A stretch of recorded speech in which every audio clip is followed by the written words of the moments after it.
পৃথিবীতে যা কিছু ঘটছে দুটো যুদ্ধ। একটি যুদ্ধ দীর্ঘদিন ধরে চলছে, ইউক্রেন যুদ্ধ, যার ফলে আমাদের অর্থনীতি তছনছ হয়ে গেছে। এবং শেখ হাসিনার পতনের জন্য বাংলাদেশের ব্যাংক বিমা বাণিজ্যের জন্য যে ক্ষয়ক্ষতি হয়েছে তার পিছনে রাশিয়া ইউক্রেন যুদ্ধ অনেকাংশে দায়ী। ইউক্রেন থেকে গম আসতো, ইউক্রেন থেকে অন্যান্য খনিজ আসতো এবং তুলা আসতো। এবং একই সঙ্গে এই ইউক্রেনের কারণে পশ্চিমা দুনিয়ার সঙ্গে এবং চীনের সঙ্গে আমাদের যে বাণিজ্য, সেই বাণিজ্য অনেকগুলো ব্যারিয়ার তৈরি হয়ে গেছে। ইউক্রেন যুদ্ধকে কেন্দ্র করে আমেরিকা যে নিষেধাজ্ঞা দিয়েছে অনেকগুলো দেশের প্রতি, সেই নিষেধাজ্ঞার কারণে আমাদের যে ব্যবসা বাণিজ্য, সেই ব্যবসা বাণিজ্যের যে অধিক্ষেত্র এটা সংকুচিত হয়ে পড়েছে। এখন সেই ইউক্রেনের যুদ্ধ চূড়ান্ত পর্যায়ে। সমস্ত আন্তর্জাতিক পর্যবেক্ষক যারা বলছেন, এই ইউক্রেন যুদ্ধকে যারা কভার করছেন, তারা সবাই মোটামুটি নিশ্চিত যে এই যুদ্ধে রাশিয়া জয়লাভ করতে যাচ্ছে। আর ইউক্রেনের একটি বিরাট অংশ রাশিয়া তাদের নিজেদের মতো করে, নিজেদের তাবেদার লোকদের দ্বারা তারা স্বাধীন থাকবে নামকা অবস্থায়। কিন্তু এটি অনেকটা সেই এখন যে সিআইএস কান্ট্রিগুলোর মধ্যে যেমন অনেকগুলো দেশ, যেমন আজারবাইজান আছে, তো আজারবাইজান যেভাবে রাশিয়ার তাবেদারি করছে, ঠিক একইভাবে এই ইউক্রেনের একটা বিরাট অংশকেও দাবিদারি করতে হবে। আর ইউরোপের যে অংশটি, মানে ইউক্রেনের যে অংশটি ইউরোপের সাথে খুব বেশি সম্পর্ক, সেই অংশটি হয়তো ইউরোপ আধিপত্য থাকবে। কিন্তু এই যে ইউক্রেন, সেই ইউক্রেন মোটামুটি 3টি ভাগে বিভক্ত হয়ে যাবে বলেই সবাই আন্দাজ করছেন। এবং এটার ফলে আমেরিকার যে ক্ষতি হবে, ইউরোপের যে ক্ষতি হবে, এবং মধ্যপ্রাচ্য থেকে শুরু করে সারা দুনিয়াতে রাশিয়ার যে আধিপত্য বিস্তার লাভ হবে, তাতে করে মধ্যপ্রাচ্যে আরেকটি যুদ্ধ অনিবার্য এবং আমাদের দেশের অর্থনীতি, রাজনীতি থেকে শুরু করে সব কিছু তছনছ হয়ে যাবে। এবং এখানে বাংলাদেশে ভারতের আধিপত্য 100 গুণ বেড়ে যাবে যদি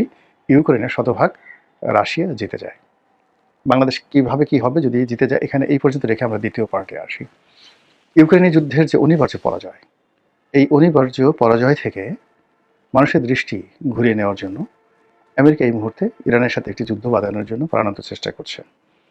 তারা বেশ কয়েকটি যুদ্ধজাহাজ, বড় বড় যুদ্ধজাহাজ, যেটা পারমাণবিক শক্তি চালিত, যেখানে কয়েক ডিভিশন সৈন্য থাকে। আমাদের এক একটি ক্যান্টনমেন্টে যে সৈন্য থাকে, একটা ডিভিশনে বাংলাদেশের সাধারণত 8,000 সৈন্য থাকে। তো এরকম এক একটা ডিভিশনের ইনচার্জ থাকেন একজন মেজর জেনারেল। কিন্তু মার্কিন যুক্তরাষ্ট্রের যে সকল নেভাল ফ্লিটগুলোতে 1 ডিভিশন 2 ডিভিশন সৈন্য থাকে, 10,000 12,000 সৈন্য থাকে, 16,000 সৈন্য থাকে। আপনি বোঝার চেষ্টা করুন সেই জাহাজগুলো কোন অবস্থায় আছে। আব্রাহাম লিঙ্কন, যে আব্রাহাম লিঙ্কন ওদের সবচেয়ে বড় যুদ্ধজাহাজ, সেই যুদ্ধজাহাজ এখন ভূমধ্যসাগরে। এবং আরেকটি যুদ্ধজাহাজ যারা তাও প্রায় 1 ডিভিশন সৈন্য, সেই 1 ডিভিশন সৈন্য নিয়ে তারা হাইফা বন্দর, ইসরায়েলের হাইফা বন্দর পাহারা দিচ্ছে। এর বাইরে অসংখ্য গানশিপ এবং মধ্যপ্রাচ্যের যে বিভিন্ন তাদের ঘাঁটিগুলো রয়েছে আমেরিকান, সেই ঘাঁটিগুলোতে তারা তাদের নিরাপত্তা শক্তি জোরদার করেছে। এবং ডোনাল্ড ট্রাম্প এরকম একটা ভাব দেখাচ্ছে যে তারা এক্ষুনি যুদ্ধ শুরু করবে, আবার অন্যদিকে ইরানকে ভয় দেখিয়ে তাদের সঙ্গে একটা সম্মানজনক নিষ্পত্তি করার চেষ্টা করছে। ইরান বসে নেই, ইরান একটি সর্বাত্মক যুদ্ধ করার ঘোষণা দিয়ে বসে আছে।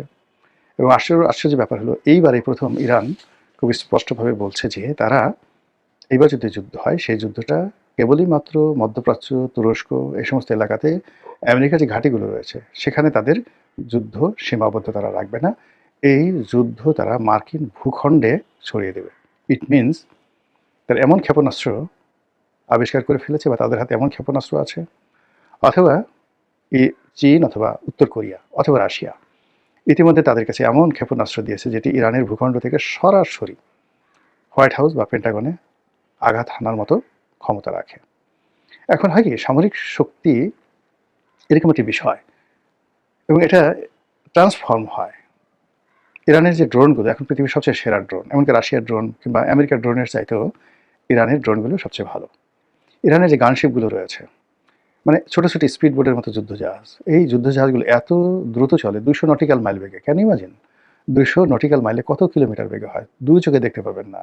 মানে ফেরারি গাড়ি যত জোরে চলে তার চেয়ে জোরে চলে, অনেকটা প্লেনের মতো গতি নিয়ে এত দ্রুত গতিতে চলে যে ওই যে পেরিস্কোপ থাকে, সাবমেরিনের যে পেরিস্কোপ থাকে, কিংবা ওই যে বড় আব্রাহাম লিঙ্কনের মতো জাহাজের যে যাকে বলে রাডার সিস্টেম থাকে, সেই রাডার সিস্টেম এটা ধরতে পারে না এবং সেখানে গিয়ে তারা আজ থেকে জাহাজ ফুটে করে দিয়ে চলে আসে।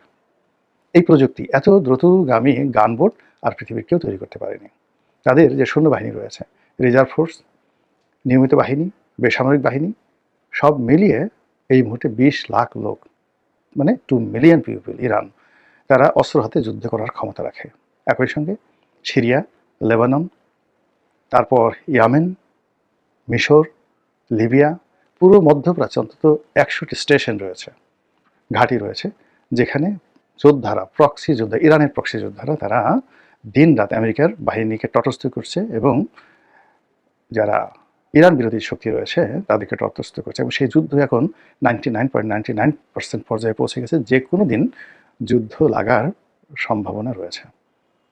ইরান সরকারের সাথে আমার যাকে বলা হয় ওদের ওই যে তেহরান রেডিওর একটা অনুষ্ঠানে আমার যাওয়ার কথা ছিল। তো তারা বেশ নেবে আমাকে ওখানে, মানে এই আপনাদের কন্টেন্ট তৈরি করার জন্য সেখানে যাব। তো সেক্ষেত্রে তারা বলার চেষ্টা করছে যে এই যুদ্ধটার বোধহয় যে কোনো সময় লেগে যেতে পারে, এরপরে আপনি আসুন। তো বোঝার চেষ্টা করছে কতটা সিরিয়াস ইরান। এই যুদ্ধ, ইরানের এই যুদ্ধ এবং ইউক্রেনের এই যুদ্ধের পরিসমাপ্তি, এই দুটো আমাদের যে বর্তমান প্রধানমন্ত্রী জনাব তারেক রহমান, তার জন্য কতটা দুঃস্বপ্ন হয়ে যেতে পারে সেটা নিয়ে আলোচনা করে আজকের এই কন্টেন্টটি শেষ করব। প্রথমত, যে যদি ইউক্রেন যুদ্ধে রাশিয়া একশত আধিপত্য বিস্তার লাভ করে, জয়লাভ করে, ভারত এই রিজিয়নে বেপরোয়া হয়ে পড়বে।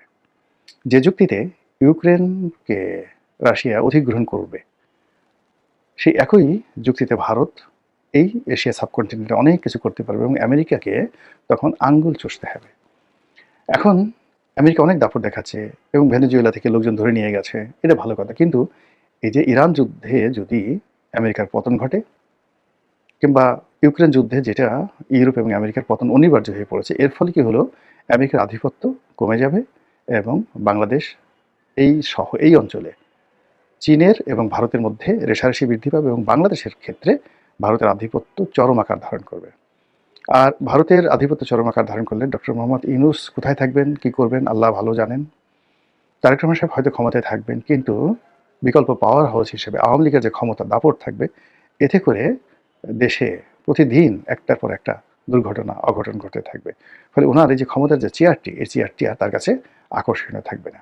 অন্যদিকে ইরানের যে যুদ্ধ, সেই যুদ্ধে যদি আমেরিকা জয়লাভ করে, তাহলে পুরো মধ্যপ্রাচ্যে গেরিলা যুদ্ধ ছড়িয়ে পড়বে, পুরো গেরিলা যুদ্ধ ছড়িয়ে পড়বে।